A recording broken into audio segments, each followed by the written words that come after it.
Welcome to the Reality Check podcast. I'm Zachary Phillips. So in today's episode, I'm going to talk to you about the 5 mental health musts. So, as you guys know, I've long struggled with maintaining a stable and positive mental health. Basically, what I want to do today is to outline the 5 best things that I've found for my mental health. This isn't an exclusive list, and there's more things that I do, but the 5 things that in general I need to do daily that help keep my mental state stable. If I don't do these things consistently, my mental health becomes sort of a bit unstable and it starts to drop. So, number 1, exercise. I can't stress the importance of exercise enough.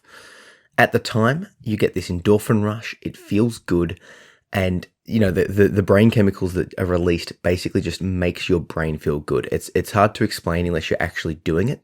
But if you've heard the term runner's high before, it's true. It doesn't have to just be running. It can be any form of exercise. For me personally, I like to run. I like to lift weights, but my main form of exercise is a martial art known as Brazilian Jiu-Jitsu. I like that martial art because it's highly social. It's quite cognitive, as in you have to think about it a lot. There's a clear progression, and it's just enjoyable for me. It feels primal. It's a martial art, so you're fighting it every night. And that might sound bad, but it's a form of release. And the friendship groups and all of that sort of stuff that you get from training Brazilian Jiu-Jitsu is amazing. I would suggest that everyone tries it. But beyond that, I would suggest that everyone finds an exercise that they like. So it doesn't have to be, exercise shouldn't be a chore. I speak to some people and they're like, I don't like exercise. And it's not that I don't think that they don't like exercise. I think it's that they don't like the exercises that they've tried. So, you could get a really good workout playing ping pong, for example. You could get a really good workout swimming or dancing or, bushwalking, kayaking, motorbiking, playing fetch with your dog. There's so many different forms of exercise that you could do. So if you're in this situation where you're like, oh, I don't like exercise, I really want you to try and expand your horizons and just try a bunch of different stuff. Basically, if you move your body a lot and it sort of gets your heart rate up, gets you pumping, that's exercise. And to find something that's fun. I mean, let's say you and a few friends got some Nerf guns and ran around a forest shooting each other. That's a form of exercise that would be quite fun for some people. If you can, get some exercise in and do it daily. The benefits beyond the sort of chemical endorphin release are just crazy. Exercise is one of the best things you can do for yourself. If I heard a quote once that was something along the lines of, if you could put the benefits of exercise into a pill, it would be the best-selling pill of all time. It helps you to reduce weight. It helps you to, like I said, the mental health benefits. It helps to fix so many problems. Any joint pain, any issues can really be addressed through proper exercise. The more you exercise, the more energetic you feel. You actually feel energized after the exercise session. It's hard for people that don't exercise to sort of grasp that, because they do the exercise session and they're puffed out, they're pooped, they have no idea what they're feeling, they're just exhausted. But that probably means that you've went a bit too hard that session. You need to scale it back and just sort of, you want to end the session a bit tired, a little bit sore, but not completely wrecked. And if you can do that and consistently do that, you'll definitely see the benefits. So give it a try. Number 2. Meditation. Meditation is basically a way to calm the mind down and bring it back into the present moment. It helps you to sort of let go of the anxiety and the worry about the future and those sort of depressive past ruminations, because what you're trying to constantly do is bring your mind back to the present moment. I like a form of meditation that basically focuses on the breath. I'll sit there for, say, 8 to 25 minutes. I've sort of like playing around with the times, but 8 minutes is a great starting point. Sitting down and just slowly calm myself down with some slow, deep breaths, and then sort of bring my awareness to the sensation of the breath leaving the nose. When my mind begins to wander, when I lose track of my thoughts, when I hear something externally, when I feel something. That's okay, that's going to happen. But the act of meditation is bringing the attention back to the sensation of the breath leaving the nose. And, you'll regularly, when I try this, I regularly stuff up in the sense that my attention wanders. That's okay. That's the whole point. The point is to bring the attention back to the breath, to that point of focus, to this present moment, just focusing on the sensation of the breath leaving and entering the nose. Any mental stimulus that comes up, any thoughts, any ruminations, any feelings, emotions, they're all to be just acknowledged, let go of, and then you just bring those thoughts back to the breath. Meditation has really helped me to settle my mind down and just focus on what's happening now. It allows me to see the thoughts as separate from me, in the sense that when I'm in a bad mental state, when I'm ruminating, when I'm anxious, when I'm sort of mentally afflicted, a thought will come and it's very strong and it sort of takes me with it. So an anxious thought will come and then I am anxiety, if that makes sense.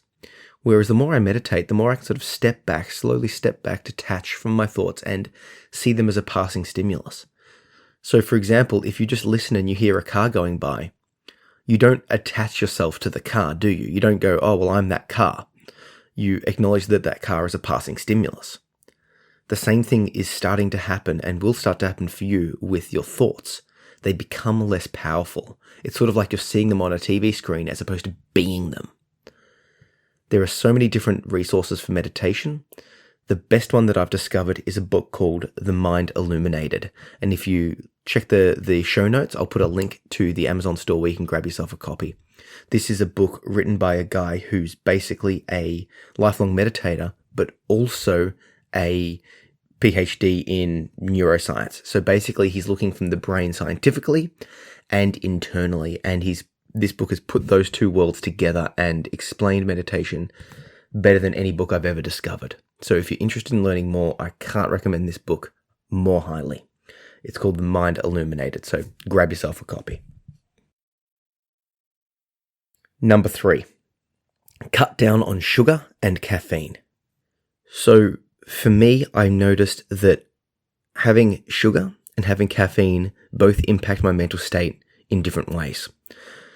But we'll start with sugar. For the last couple of months, I've been completely off sugar. That means no sugar treats, no added sugar, or all that sort of stuff. I'll still eat fruit and sort of those naturally occurring sugars, but I'm not adding any honey or sugar or anything like that to my meals.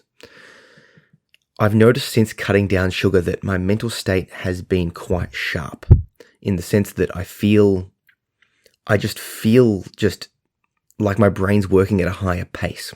It's hard to express, but it's like, do you know when you sort of are just in the zone, you just feel on, and you just are able to operate in a very quick, snappy level.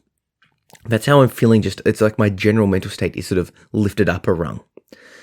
And I've noticed that since, I was slowly cutting down the sugar over like a year, and then I completely cut it. And once I completely cut it, my God, it just felt like I was able to remember more. It felt like I was able to keep going for longer. It felt just better. The other thing that I found that cutting sugar has done for me is that I've stopped that sugar spike and sugar drop. So every time you have sugar, it's like a massive rush of energy to your system. The problem with that is that we don't really have the ability to process much sugar very quickly. Because, if you think about it, refined sugar, all of the added sugar, all of the desserts, it's not natural for what our bodies evolved to do. It's not a natural thing. So when we have this, when we eat a chocolate bar or a dessert or, a couple of teaspoons of sugar in our coffee or whatever, we spike and then we drop. And that height and lowering of mood is just completely detrimental to your mental health, because your mood's getting thrown around all over the place chemically, basically. So for me, now that I've cut sugar, I've noticed that my mood is far more stable. My range of moods is a lot less variant. That means that I'm not going crazy high and I'm not going crazy low as often. I'm still, getting the impacts of mental illness and all that sort of stuff, but it's more that my mood doesn't fluctuate as wildly. I can't Can't stress enough the benefit that cutting sugar has done to my life in that regard. Not only that, but I'm losing body fat. I'm looking better. It's multiple benefits, but purely to a mental state thing, my mood isn't rising and isn't falling. If you want to try this, or when I get onto talking about caffeine, if you're cutting or changing any habits, just please go slow, because I've tried to cut it out like cold turkey from using it, eating it often, and it just takes a long time. And if you go cold turkey, there's that risk of failure. I will suggest cutting it down slowly and keep cutting until until you can really cut it out completely long term. That being said, some people have been able to cut sugar or quit smoking, anything like that, cold turkey, but I just find that it's a better approach to try and change your habits slowly. Same thing with caffeine. I find I do drink coffee, but not often. And the reason I don't drink it often is because it's a stimulant. And for someone like me that has issues with anxiety, I find that stimulating effect of the coffee is quite, well, it's not really needed for a start, because my mental state's already up and it sort of tips me over the edge. So if, let's say, I'm already sort of feeling a bit anxious or feeling a bit energetic mentally, the coffee will tip me over that edge and sort of push me into the realms of anxiety. And that's really not something that I want to be sort of adding to my, my mental state if I can help it. I've found through just talking to other people that have anxiety issues that they realize that, energy drinks are toxic for them, and coffees can be quite toxic as well. And even sometimes for some people, caffeinated teas. Once again, if you're suffering from anxiety, consider cutting the coffee consumption down, because you may find that it is being quite detrimental to your mental health. It won't fix everything cutting it out, but it will definitely help you. Okay, number 4. Number 4, I'm calling it journaling, or basically free writing. So every day I have a journal that I write in, and I try and sort of fill a little page. It's a little A5 notebook, so it's not much. But the whole point is that it's like a counseling session. So as you know, I'm a massive advocate of seeing a therapist. Okay, so if you can get your hands on a good therapist and see them at least once a month, it definitely helps. However, I know a lot of people are a bit shy to do that, or not willing to take that step, or they can't afford it, or it's not available where they live. But what is available to everyone is a pen and a paper. I like journaling because basically the paper listens. It's non-judgmental, and you don't even have to read it afterwards. The whole idea is that you'll get stuff out of your head onto the paper, and that act of expression, the act of getting your thoughts out there, is what helps.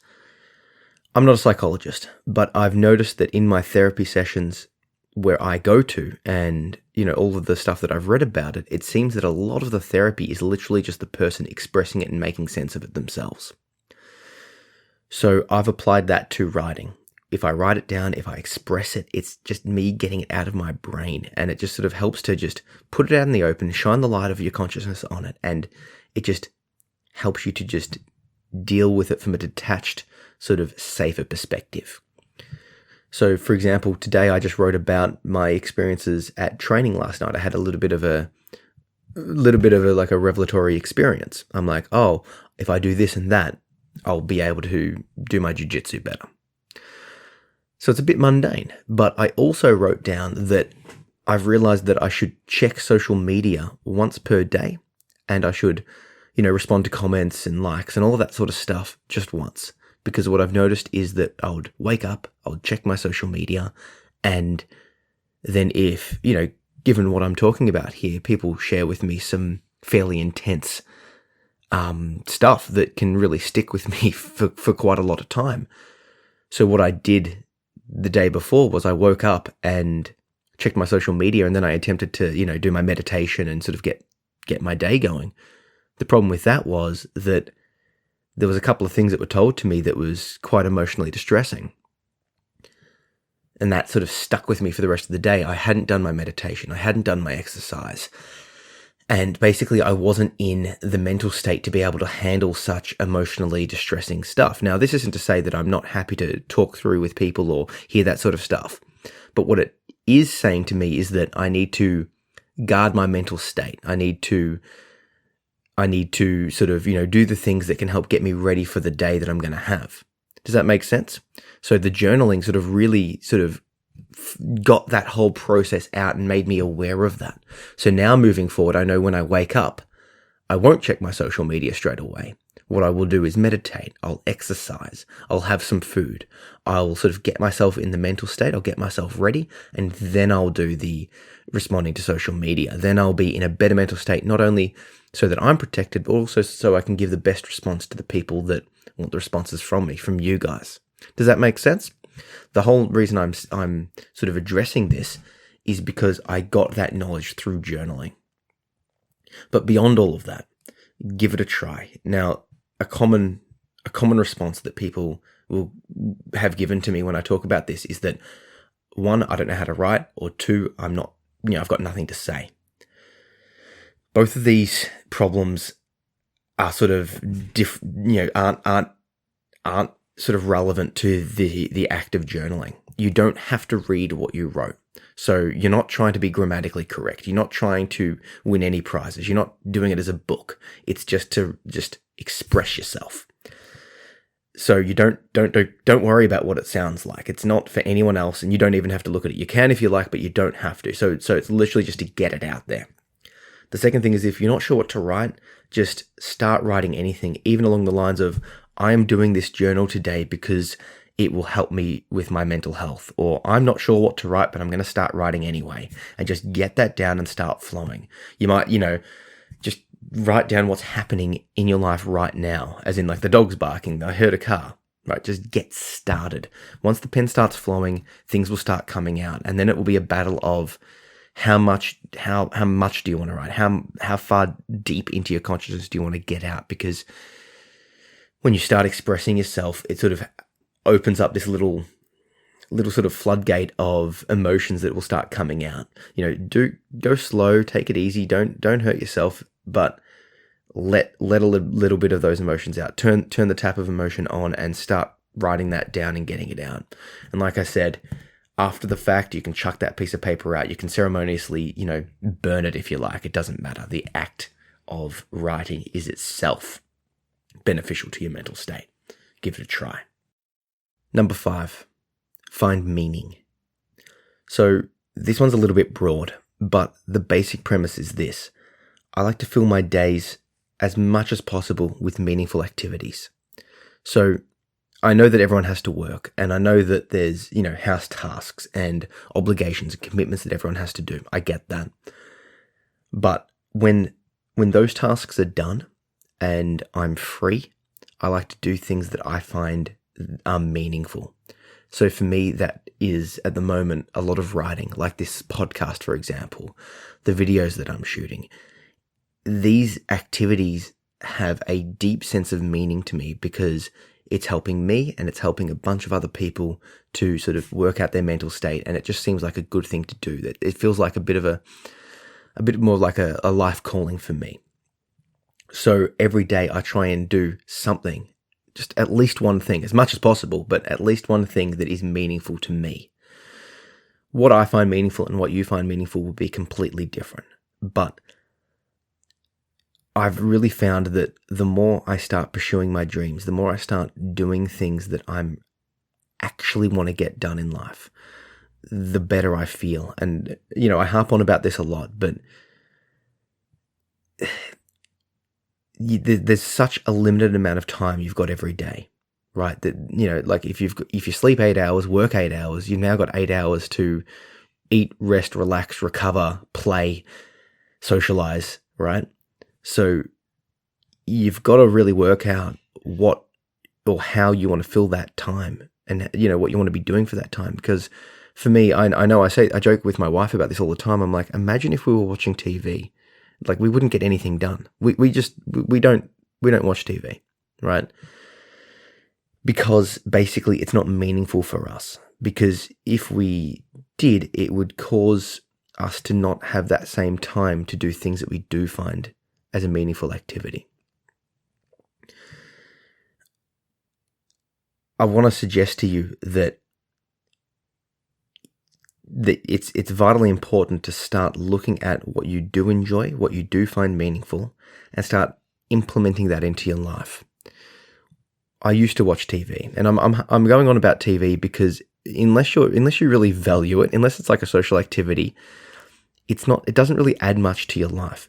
Like people sort of turn it on and they get that sort of relaxation from it, and that's fine, but then they watch for an hour, and they might have only planned to watch for an hour, but then the next show comes on, and the next one, and the next one, and then all of a sudden your night's gone, and then you need to go to bed, you need to get up for work, and then that whole day repeats a week, a month, a year later, and you're no closer to your dreams.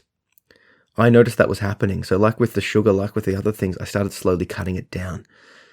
One thing that I suggest to people to do is to look at how much TV time they're using and cut it down by a third. So let's say you watch 3 hours per night. I think the average American watches 4.5 hours of screen time. So that's like TV, YouTube, Netflix, etc.